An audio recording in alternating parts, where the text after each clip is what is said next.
We parents have lots of questions about signs and awareness and ways to keep our suicidal youth safe. Parents, youth, service providers, and experts in suicide prevention have come together to share with us what they found most helpful and most hopeful in their journey, and to reassure us that we are not alone.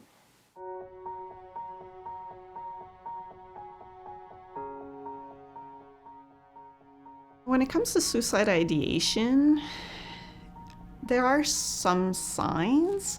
They're not always super obvious. The second you start to see any change in behavior, any change in mood, or even routine, definitely engage with that person. Try and nip it in the bud if you can, because that person could honestly just be suffering and not even know how to reach out, like myself in that situation. There wasn't a whole lot of warning signs that we saw at the time, but part of it is just being really, just knowing your child, and when there's something that just behavior suddenly changing, like that should sound the alarm. Not always suicide, but that something is going on, right? So. Observational skills, those are really important. You'll get better at them over time, but to be able to be very aware of yourself, but also your youth, knowing what their behavior pattern is, if it gets worse. So when your kid isn't quite as recognizable as they once were, there's something off, trust your spidey sense, trust your gut that maybe this is a sign or a symptom or a signal. Parents and family members know their family member better than other people. And so it gets back to that persistence piece, back to knowing when are we seeing the subtle signs of things not being okay. Is the child withdrawn? Have they lost interest in things that they used to do?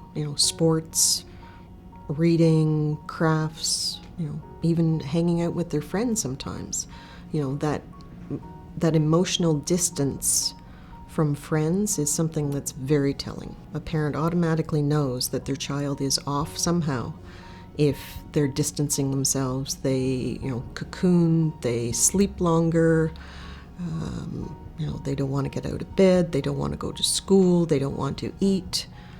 In some cases, they're not sleeping well. Giving away things, that were precious to them before, and then they're suddenly handing them out to friends and family. That can be a big sign. Not talking about the future anymore is a big one. I always cared about what I would do when I grew up. I want to have a family when I grow up.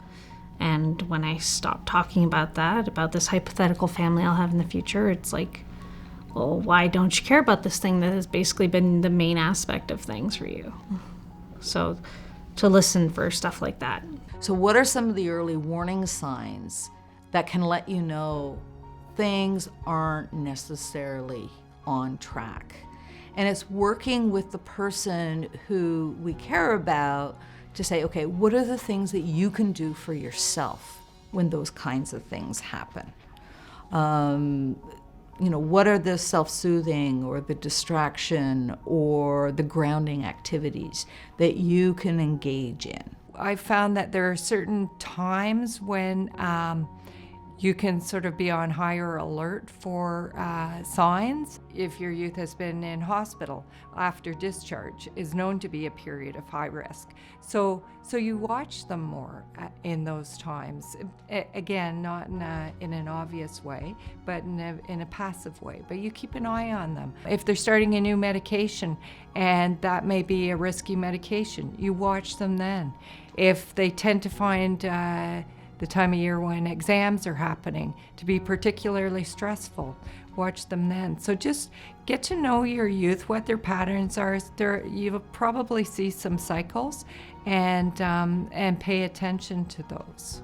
Sometimes part of the warning signs is having a code word, right, with the individual. Where they'll, for instance, say blue, dark blue.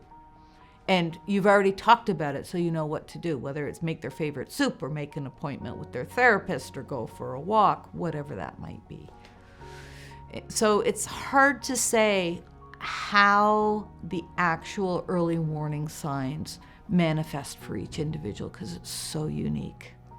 But we need to take all threats of suicide seriously. So if somebody's saying, well, it doesn't matter anyways. Okay, wait a minute.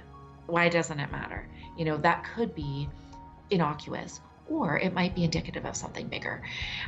You know, oh, I don't have long for this world. Oh, you'd be better off without me. Okay, those are red flags. Stop and just listen and say, tell me a bit about what you mean by that. When you say it doesn't matter anyways, what doesn't matter? Why? Where are we headed? And listen. And you may need to probe a bit. You know, sometimes when people put out statements like that, they're thinking of suicide. Are you thinking of suicide? Ask the question directly. You learn from your experiences, and it doesn't always get easier, but at sometimes you find that, you know, you can maybe pick up on things sooner than you would have otherwise because you've been through it. So I guess like anything, the more you go through these things, you develop a larger toolkit of ways in which to deal with stuff. So it's hopeful. Visit the resources on Plio's website at plio.on.ca for more information on this important topic. And please reach out, because you know that together we can do so much to help our families move forward.